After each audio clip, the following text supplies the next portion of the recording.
que tener dirección para emprender. Tener motivos para insistir no es lo mismo que tener dirección para emprender.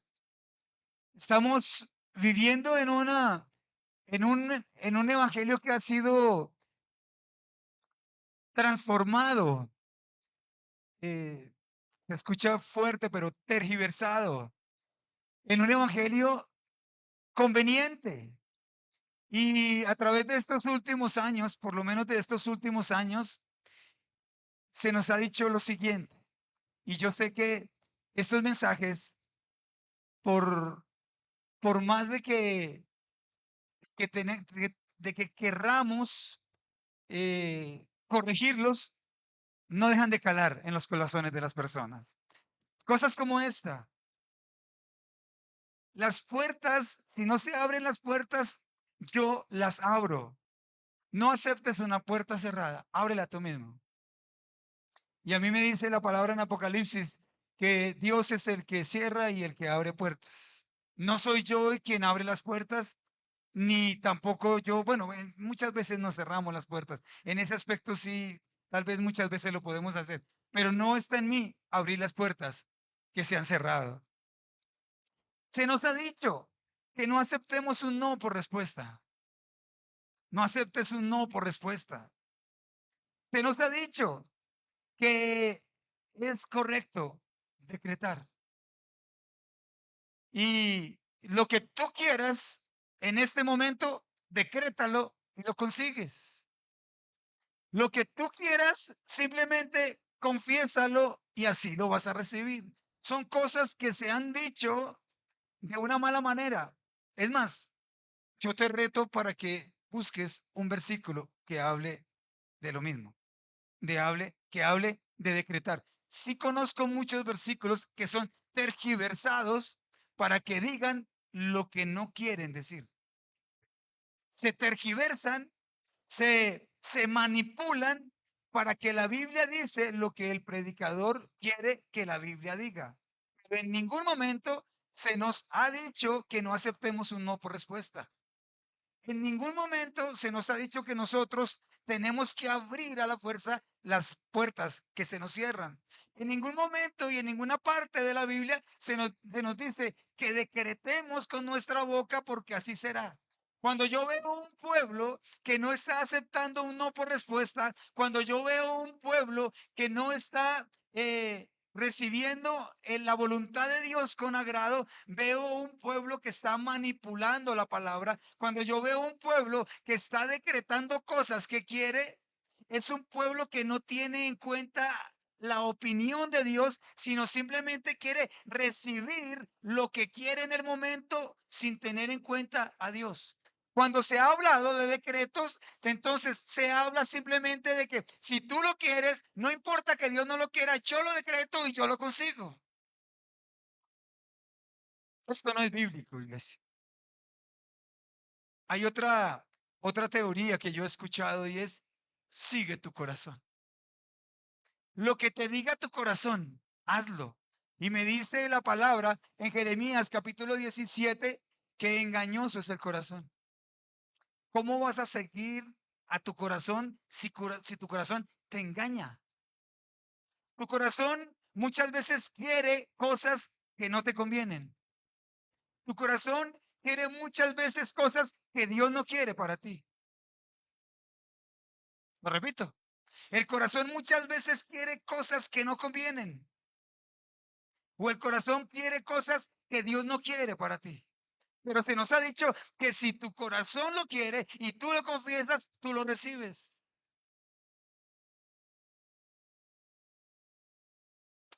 Hay un episodio en la Biblia. Bueno, voy a tratar hoy un par de episodios, pero hay uno que me ha tocado profundamente, sobre todo en los últimos años, y es Jeremías capítulo 42, por favor. Jeremías capítulo 42.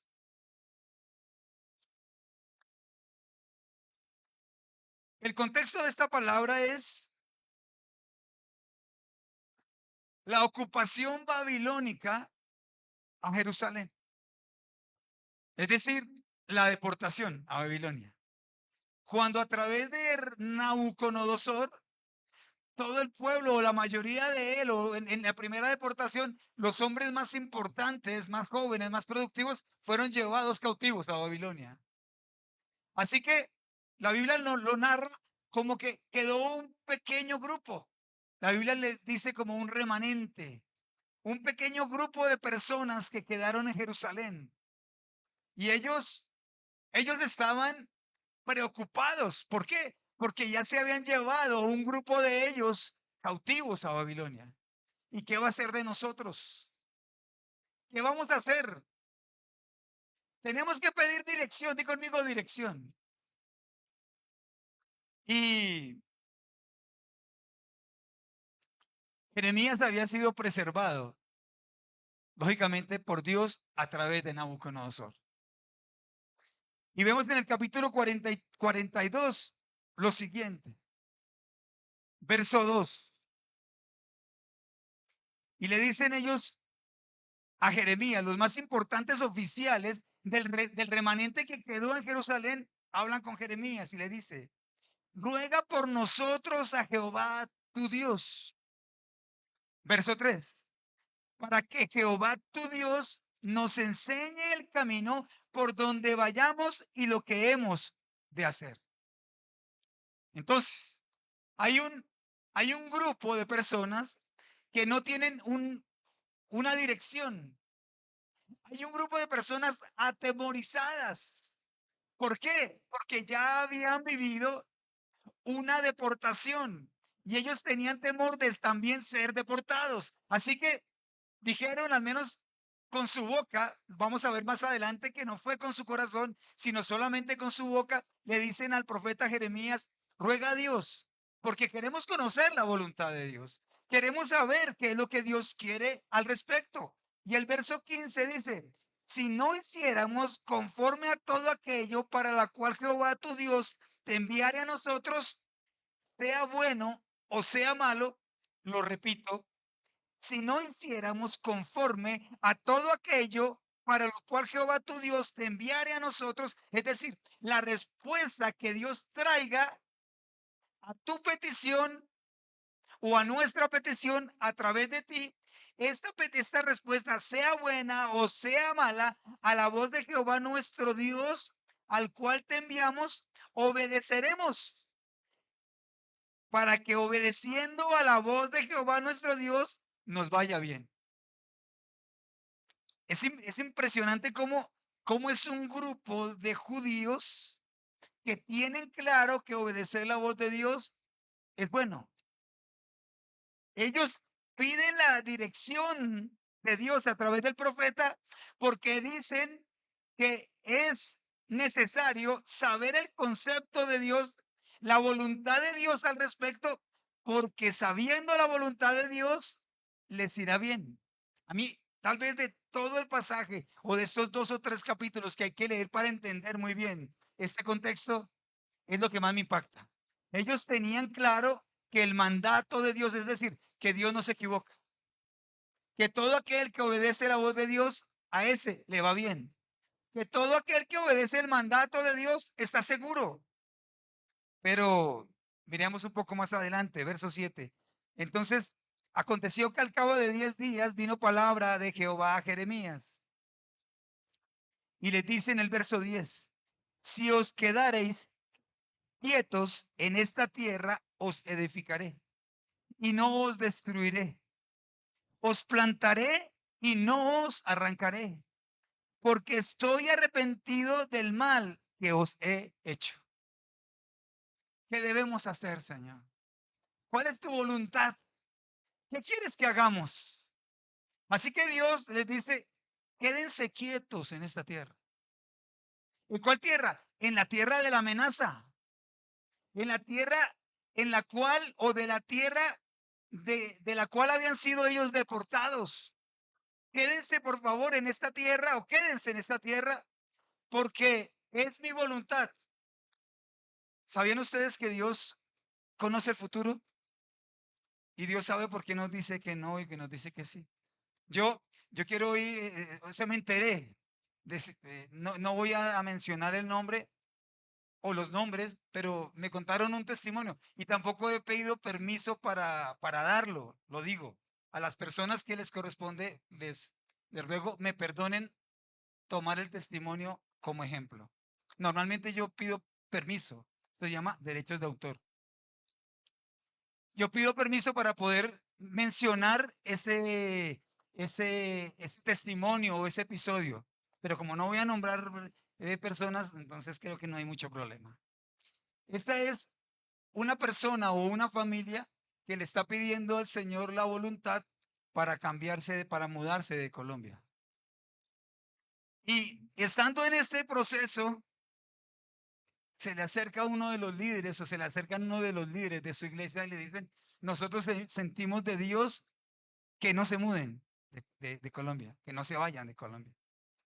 Finalmente, como estaba involucrado el corazón, ellos viajan y allí en el nuevo país sucede una tragedia y hay un accidente y el papá de la familia muere. Y esto a mí me ha confrontado terriblemente. Es más, lo hemos hablado con mi esposa. ¿Sí? ¿Cómo es que Dios viene y te advierte de algo? Muchas veces Dios no da, no te lo dibuja o te lo explica con plastilina. Pero cuando hay una palabra de Dios que te está diciendo, que te está advirtiendo, no lo hagas, Dios tiene un propósito, Dios tiene un porqué. Dios tiene un porqué. Si, si yo hablo con las personas involucradas, hoy dirían, Dios estaba guiando, Dios estaba dando una orientación, Dios estaba evitando un dolor. Pero nosotros, cuando involucramos el corazón, nosotros obviamos ese tipo de cosas. Obviamos lo que es obvio.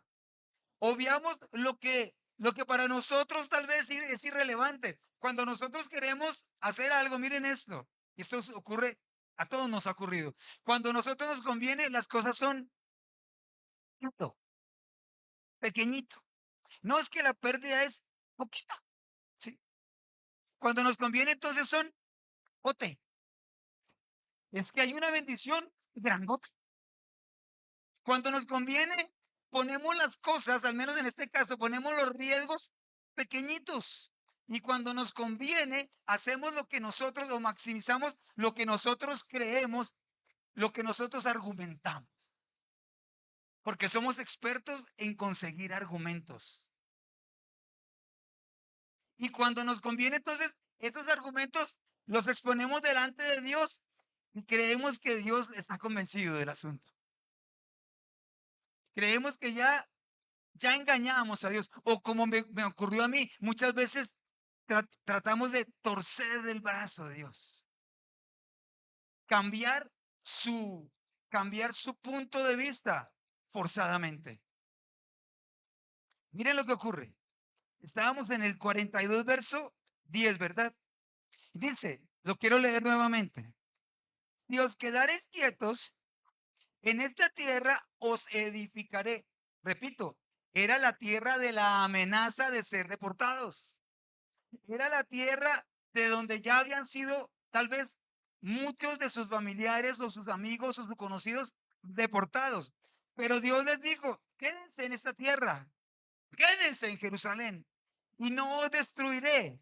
Repito, no os destruiré. Os plantaré y no os arrancaré, porque estoy arrepentido del mal que os he hecho. Verso 10. No temáis de la presencia del rey de Babilonia. Pero el rey de Babilonia estaba en Jerusalén. El rey de Babilonia ya estaba allí. Había una amenaza real. Y Dios les dice, no se muevan. Quédense aquí. Verso 13. Mas si dijereis, les está dando entonces el por qué deben quedarse y el por qué no pueden irse. Mas si dijereis, no moraremos en esta tierra, no obedeciendo así la voz de Jehová no es vuestro Dios, diciendo, verso 14, no, sino que entraremos en la tierra de Egipto, en la cual no veremos guerra, ni oiremos sonido de trompeta, ni padeceremos hambre, y allí moraremos. Allí no hay problema. En Egipto no hay problema. Recuerden que estaban siendo llevados a Babilonia. En Egipto se escucha que allí en Egipto no ocurre nada. Se parece mucho a esta migración que ha habido en los últimos años de Sudamérica para otros países, ¿no? ¿Cómo hemos sabido de cosas de que no hay tal, no hay tal? Alguna vez mm, una persona que conocemos nosotros que vive en el exterior decía, pastor, no hay tal sueño americano. Esto se ha convertido es como en una pesadilla americana, ¿sí? Porque cuando tú no pides la voluntad de Dios para hacer algo, se te convierte en lo que tú creías en bueno, se te convierte en algo tortuoso. Allí no hay tal tesoro como nosotros creíamos. Muchos de los que están en este momento allá se han dado cuenta de eso. Y no solamente estoy hablando de la migración, simplemente es un ejemplo porque parece mucho esto que estamos leyendo nosotros. Entonces, verso 15. Verso 16. Sucederá que la espada que teméis os alcanzará allí en la tierra de Egipto. Y el hambre de que tenéis temor allá en Egipto os perseguirá. Y allí moriréis. Señor, pero si en Egipto todo está bien. La amenaza está aquí en Jerusalén. El rey que nos está invadiendo es Babilonio. Si ustedes ven, los, casi que es un triángulo geográfico, donde una arista no puede tocarse con la otra. Pero Dios sabía por qué se los estaba advirtiendo. El verso 19, Jehová habló sobre vosotros, oh remanente de Judá, no vayáis a Egipto, sabed ciertamente que os lo aviso hoy. Qué misericordia del Señor. Os lo estoy diciendo hoy, porque decís, ¿por qué decís? Y sí, perdón, ¿por qué hiciste cerrar vuestras almas? Pues vosotros no enviasteis a Jehová vuestro Dios diciendo, ora por nosotros a Jehová nuestro Dios y haznos saber todas las cosas que Jehová nuestro Dios dijere y lo haremos. En el capítulo 43 habla de toda la migración. Ellos finalmente parten de Jerusalén. No hicieron caso. Mentira dices, le dijeron a Jeremías. No te ha enviado Jehová nuestro Dios para decir no vayáis a Egipto para morar allí. No obedeció pues Jonatán, hijo de Carea, que era uno de los principales. Y dice el verso 10, así ha dicho Jehová de los ejércitos, Dios de Israel. Recuerden que estaban en la seguridad de Egipto o viajaban a la seguridad de Egipto y estaban en la amenaza en Jerusalén. Verso 10 del 43. Así ha dicho Jehová de los ejércitos, Dios de Israel. He aquí yo enviaré y tomaré a Nabucodonosor, rey de Babilonia, mi siervo, y pondré su trono sobre estas piedras que he escondido y extenderé su pabellón sobre ellas y vendrá y asolará la tierra de Egipto. Es decir, Nabucodonosor le sirvió a Dios como un instrumento para formar a los judíos. Fue el látigo de Dios aquí en la tierra y los deportó. Ellos erróneamente, ellos en desobediencia viajaron hacia Egipto y el Señor dice, tomaré nuevamente a Nabucodonosor e invadirá Egipto. Y todo lo que ustedes creyeron evitar aquí en esta tierra, lo encontrarán allá. Por el mismo medio. Y haciendo un poco más corto todos estos capítulos, ellos allí encontraron de lo que estaban huyendo allí en Jerusalén. Porque les había advertido, los que a espada morirán, los que temen espada, allí morirán a espada. Los que temen al hambre, allí morirán de hambre. Y los que temen a las pestes, allí morirán de pestes. Es decir, todo lo que ellos creyeron evitar en Jerusalén, saliendo hacia Egipto, allí lo encontraron. Un no de Dios nos quiere muchas veces evitar un dolor. Un no de Dios puede direccionarnos hacia algo mejor. No siempre ocurre, pero tal vez Dios te quite algo, tal vez. Repite conmigo, por favor, tal vez. No siempre, pero tal vez Dios te quite algo para darte algo mejor. Puede ser. Un no de Dios te puede librar de algo dañino en el futuro. Un no de Dios puede estar formando tu carácter. Lo vimos hace apenas unos días. Aquellas respuestas de Dios que forman nuestro carácter, que es necesario, porque no todo, dice la palabra del Señor, todo hijo consentido es vergüenza de sus padres.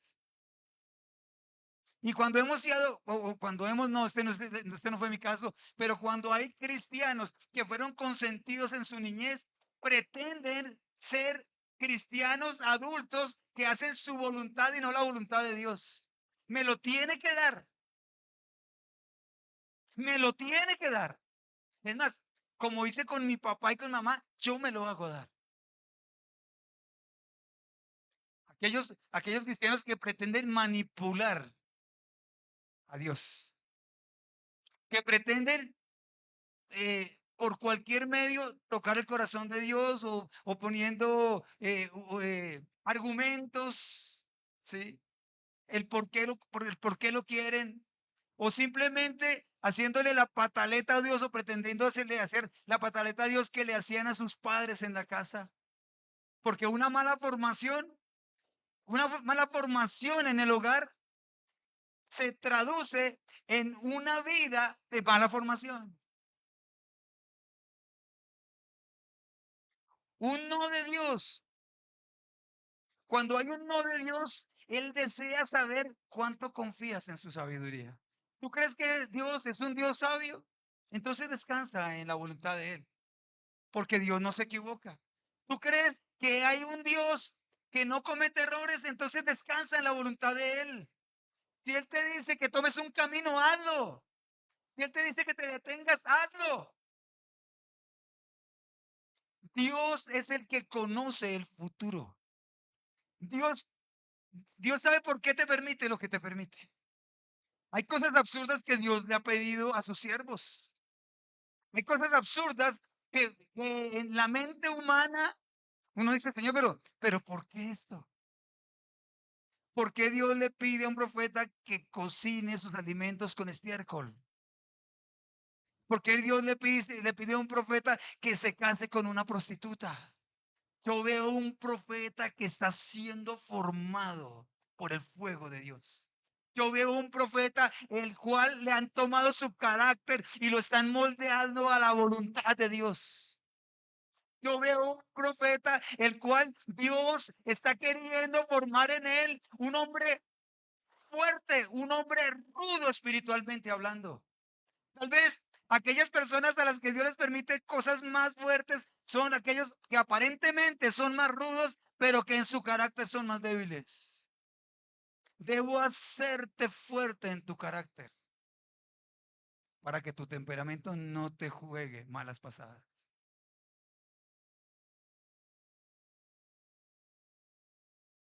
El apóstol Pablo, en 2 Corintios,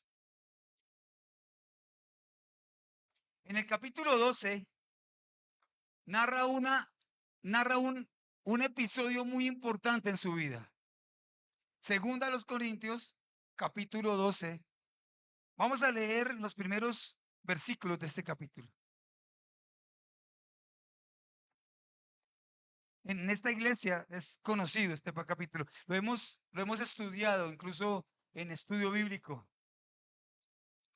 Dice así, está hablando el apóstol Pablo en una de sus cartas. Ciertamente no me conviene gloriarme, pero vendré a las visiones y a las revelaciones del Señor. Conozco a un hombre en Cristo que hace 14 años, mire cómo él comienza a dar una serie de datos, de tips, donde él va describiendo a quién se refiere. Hace 14 años. Y en el cuerpo, no lo sé. Si fuera del cuerpo, no lo sé. Dios lo sabe. Fue arrebatado hasta el tercer cielo. Imagínate esa experiencia gloriosa. Fue arrebatado. Aquel hombre al que se refiere él fue arrebatado hasta el tercer cielo, es decir, hasta la misma presencia de Dios. Y conozco a tal hombre, si en el cuerpo o fuera del cuerpo, no lo sé, Dios lo sabe, que fue arrebatado al paraíso. Imagínate eso, ese hombre en el paraíso, viviendo, viviendo una experiencia que ninguna otra persona puede decir que la ha vivido, viendo cosas extraordinarias, tal vez teniendo sensaciones fuera de lo humano, porque para eso fue que fue arrebatado, para que tuviera una experiencia que marcara su vida para siempre, porque era necesario que fuera marcada su vida. Y lo va a explicar él mismo ahora más adelante. Que fue arrebatado al paraíso donde oyó palabras inefables que no le es dado al hombre expresar. ¿Tú te imaginas las lenguas que se hablarán allí? ¿Cómo se comunicará Dios con los ángeles? ¿Cómo se comunicará Dios con los salvos? Cosas que, que tal vez no es, no es posible pronunciar con esta lengua. Son cosas eternas y espirituales, pero Dios se lo permitió vivir a él. De tal hombre me gloriaré. Por favor, subrayen eso. Miren esto, porque a veces es necesario desglosar la palabra para que podamos entenderla. O sea, él mismo lo está confesando. De él, de él mismo se va a gloriar. Es decir, por mí le contaría a todo el mundo. Me gloriaré, es decir, voy a, por mí fuera, le contaría a todos los que me escuchen o de los que me quieran escuchar esa experiencia tan gloriosa que yo viví.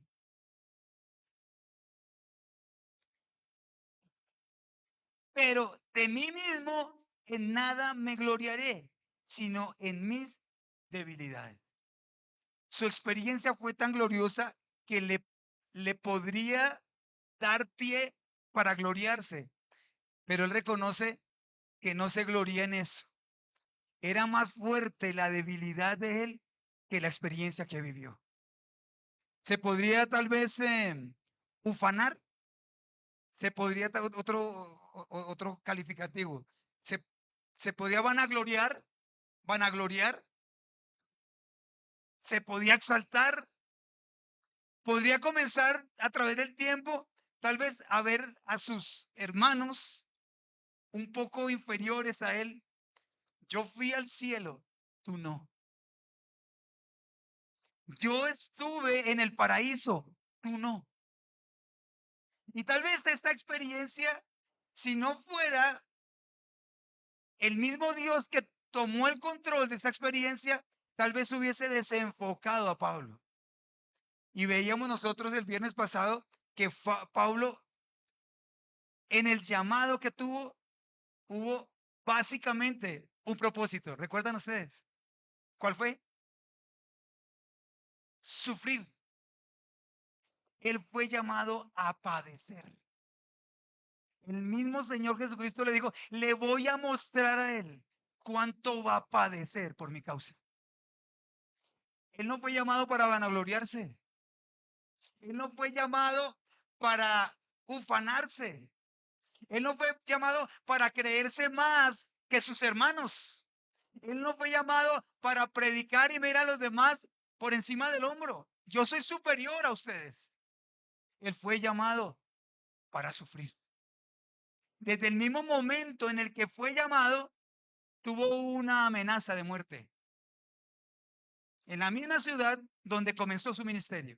Lo querían matar. Seguimos. Sin embargo, si quisiera gloriarme, no sería insensato. Miren cómo corrobora la Biblia lo que yo estoy diciendo. Fue tal la experiencia que él vivió que humanamente, por lo menos, podría él gloriarse de esto. Podría él eh, sacar provecho de la experiencia que vivió. Porque diría la verdad, pero lo dejo para que nadie piense en mí más de lo que, más de lo que en mí ve u oye de mí.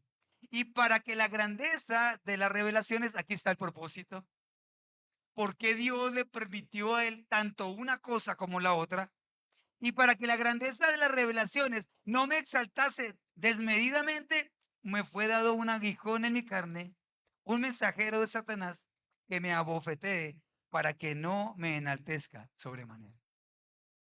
Él podría haberse enaltecido, pero Dios, al mismo tiempo que le permitió esta gran revelación, le dejó algo que le recordara su humanidad.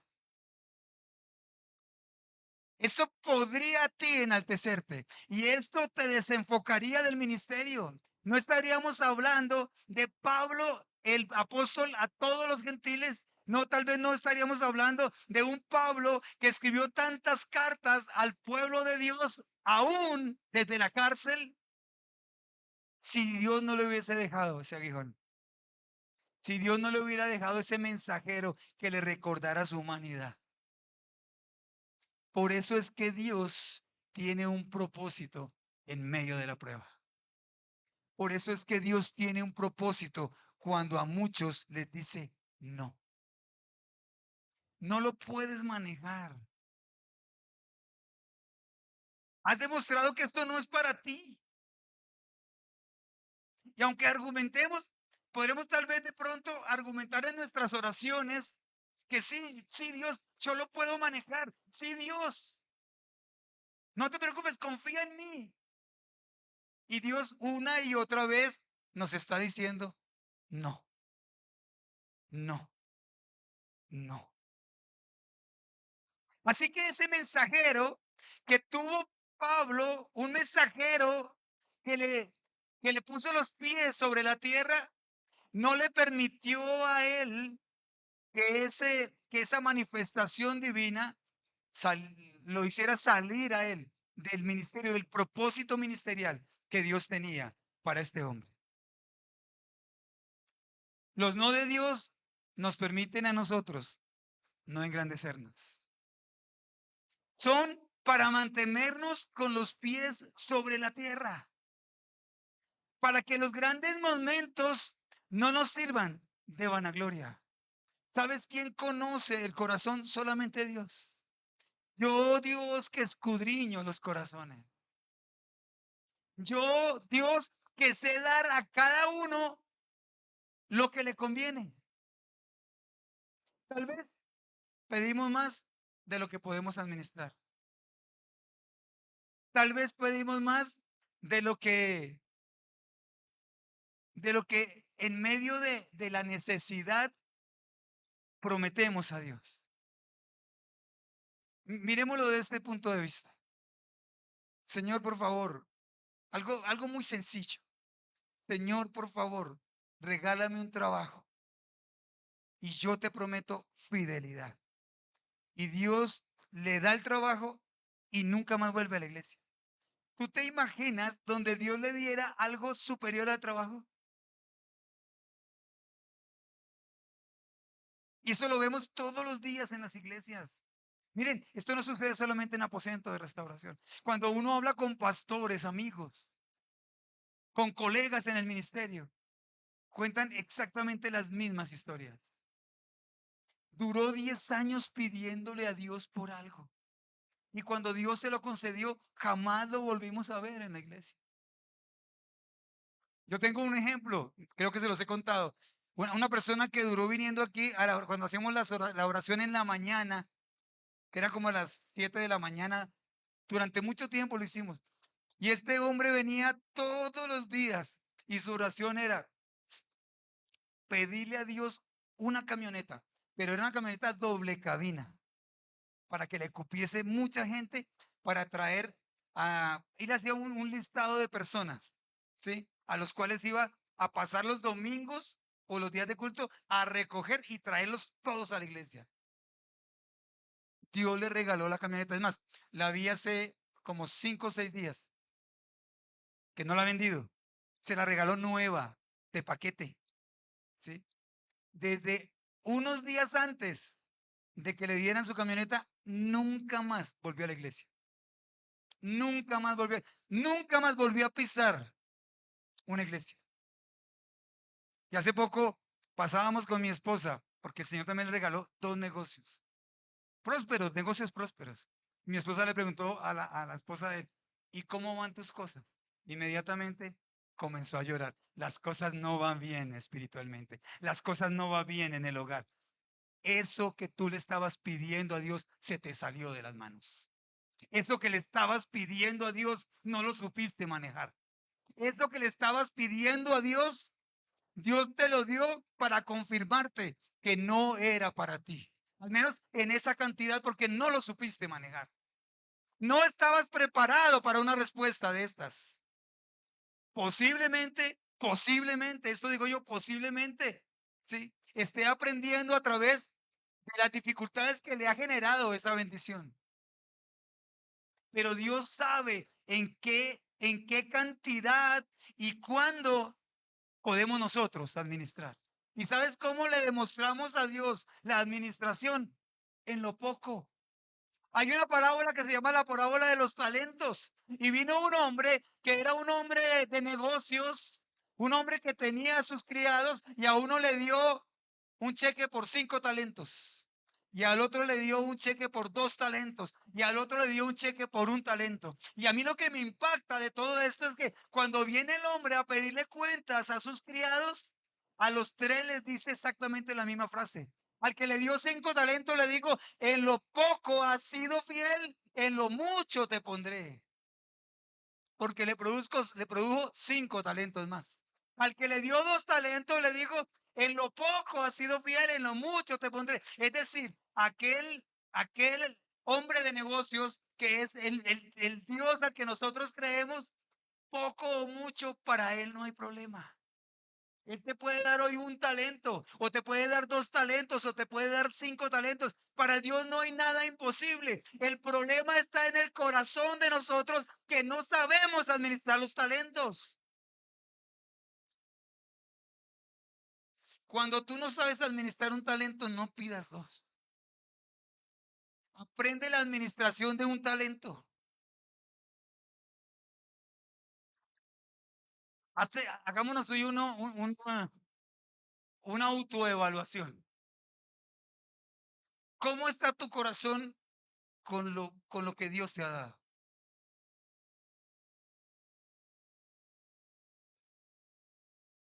Porque es fácil que nuestro corazón se llene de orgullo.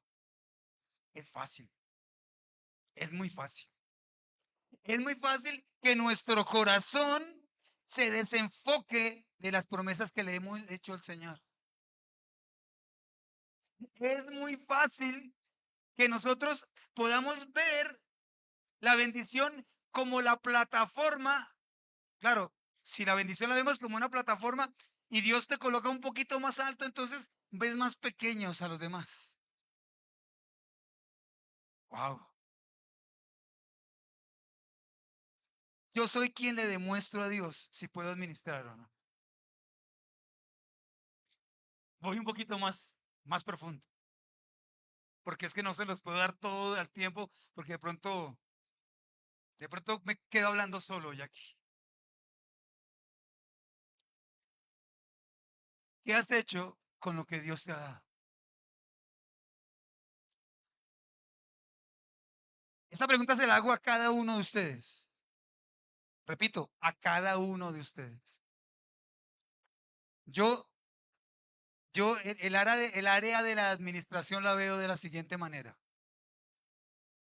No siempre estamos en la misma condición. No siempre estamos, nuestra vida no es una constante. Nuestra vida no es una constante.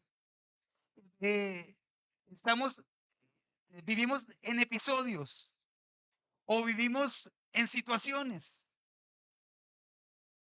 No, nadie me va a responder, pues se van a responder ustedes en sus corazones. Cuando Dios te ha dado una bendición, atentos a esto, por favor. Cuando Dios te ha dado una bendición, ¿dónde está el producto de esa bendición? Cada vez que Dios te suelta una bendición, tiene que quedarte algo para la posteridad. No, pastor, es que esto lo digo de cualquiera, ¿no? Pastor, lo que pasa es que yo llevo 30 años de cristiano y, y hace como 20 años yo vivía una situación tan difícil, ¿sí? Y le pedí a Dios con todo mi corazón que por favor me sacara de esta situación. Y Dios me regaló un trabajo. Un trabajo que usted no se imagina el trabajo.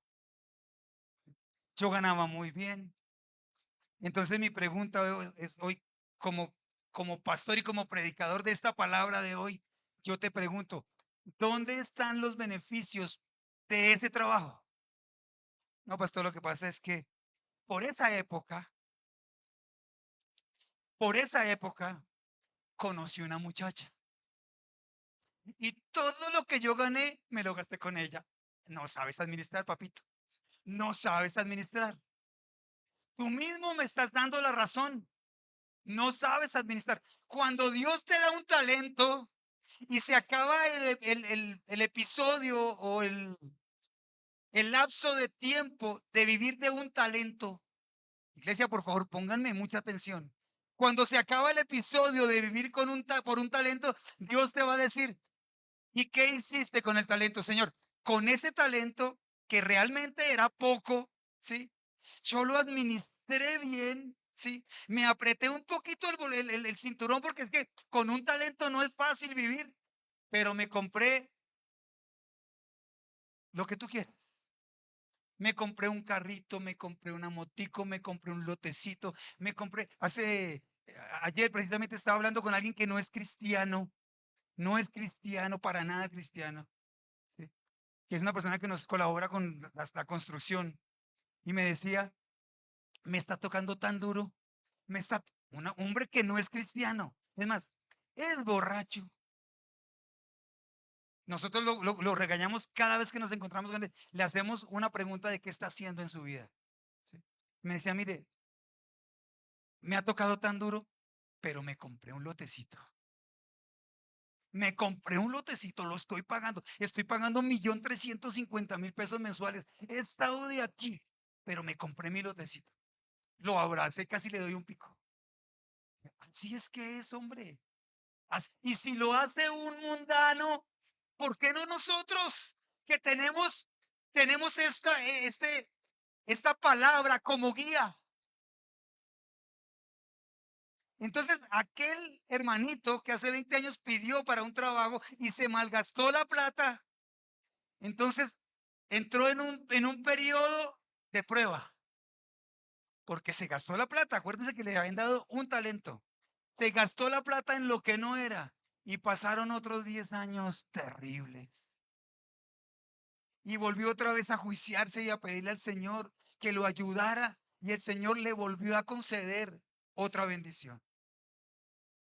En mi experiencia, esta vez ya no le dio un talento, le dio medio talento. En mi experiencia, lo que yo alcanzo a percibir de Dios. Porque como no supiste administrar un talento, ahora tienes que administrar algo menos que un talento. Pero si este hermanito o esta hermanita le demuestra a Dios que con medio talento puede hacer mucho, y cuando Él venga y le pida cuentas de ese medio talento, le dice, Señor, aprendí. Señor, yo en medio de la situación difícil aprendí administración. ¿Cuántos han aprendido administración en la situación difícil? ¿Verdad? Yo no sé cómo en la situación difícil hacemos que los billetes se estiren. ahí aprendemos administración. Entonces viene el Señor y te dice, como aprendiste a administrar medio talento, te voy a dar ahora un talento, pero te voy a estar observando. Y cuando ese episodio de tu vida termina, entonces Él te va a dar dos talentos. Y cuando le demuestras buena administración, va a tener la confianza en ti y va a decir a él o a ella, yo le puedo dar 5 talentos. Y el Dios que da un talento, y el Dios que da 2 talentos, y el Dios que da 5 talentos, me dice la misma palabra que no hay un límite. Y a una persona a la que Dios le tome cuentas y haya sido esa época de su vida, una época en la que aprendió a administrar lo poco que Él le dio, lo mucho que Él le dio, y dio resultados, un muy buen resultado positivo, Dios le confiará no solamente 5 talentos, te puede confiar 10 talentos, 20 talentos, 30 talentos. Porque en la caja fuerte del Señor no hay un límite. Pero tengo que demostrarle yo, primero, que sé aceptar cuando Dios me dice que no. Tengo que demostrarle a Dios que sé vivir en los momentos de prueba, porque así no lo haya entendido, hay un propósito en ellos. Y tengo que demostrarle a Dios que supe administrar lo poco para que Él me ponga en lo mucho. Dios no, esta semana es una frase que yo utilizo hace mucho tiempo, pero que la tenía como en stand-by y la volví a sacar esta semana. Y me decía el Señor, yo no le doy nada a nadie que no merezca. Tú tienes que demostrarle a Dios que mereces su confianza para que Él vuelva a depositar en tus manos aquellas cosas, aquel talento, aquellos dones, aquellas, aquellas respuestas que muchas veces no supimos administrar bien.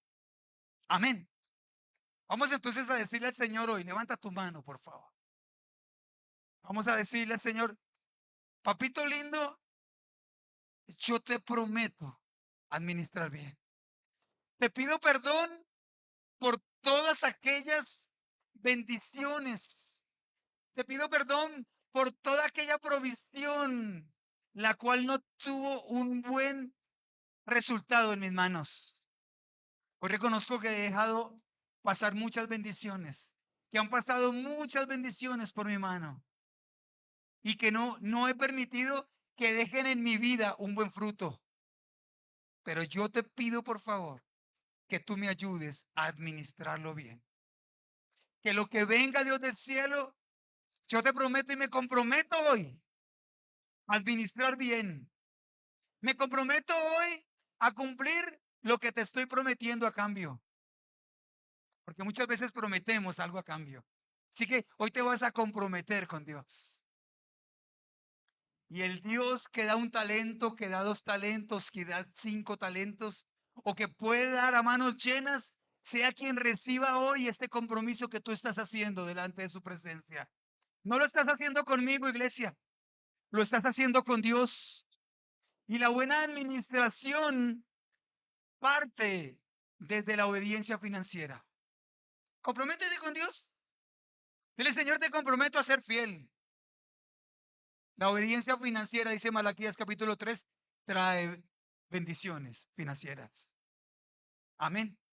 Señor, recibe por favor esta oración que ha hecho tu iglesia. Y trae, papito lindo, Señor, respuestas hasta que sobreabunde. En el nombre de Cristo Jesús. Amén y amén.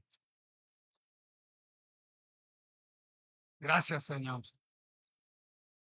Recuerden que hay 3 pilares en un buen resultado financiero. Ya lo vimos alguna vez en un seminario de finanzas, ¿verdad? Estoy preparando otro seminario de finanzas. Primer pilar, trabajo fuerte. Hay que trabajar, hay que producir.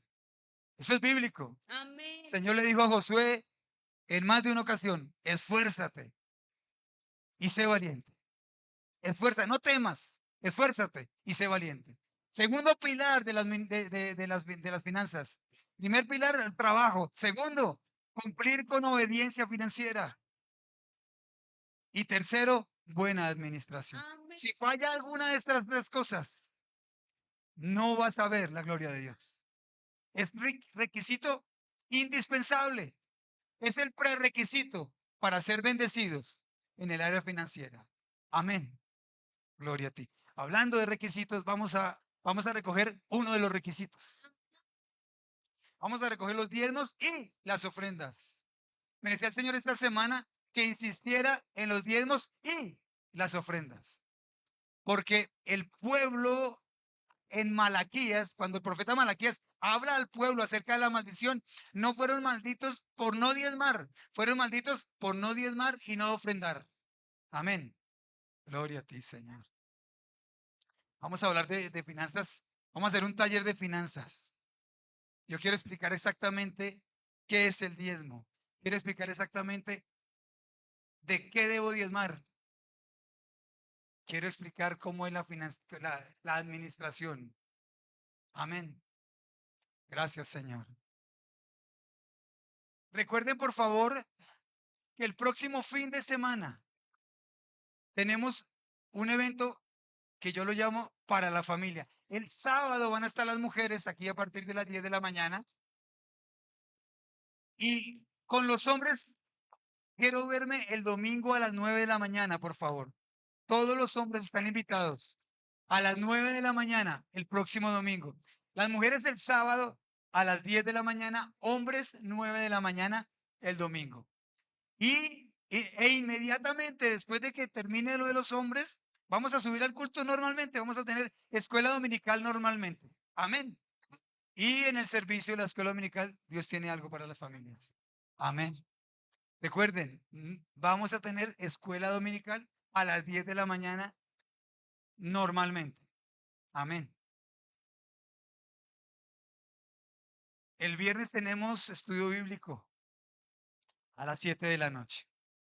Vamos a orar por los diezmos y las ofrendas. Padre, te damos gracias, Señor, porque tu palabra, Dios del cielo, nos indica qué debemos hacer respecto a las finanzas. Hoy traemos nuestra obediencia, Padre Santísimo, Señor. Y te pedimos que tú la recibas. La traemos con un corazón alegre. La traemos, Dios del cielo, Señor, convencidos de que tú librarás lo que quede en nuestra arteza de amasar. Convencidos de que tú, Señor, serás el garante de que esta obediencia financiera traiga mucha más bendición. En el nombre de Cristo Jesús. Amén y amén.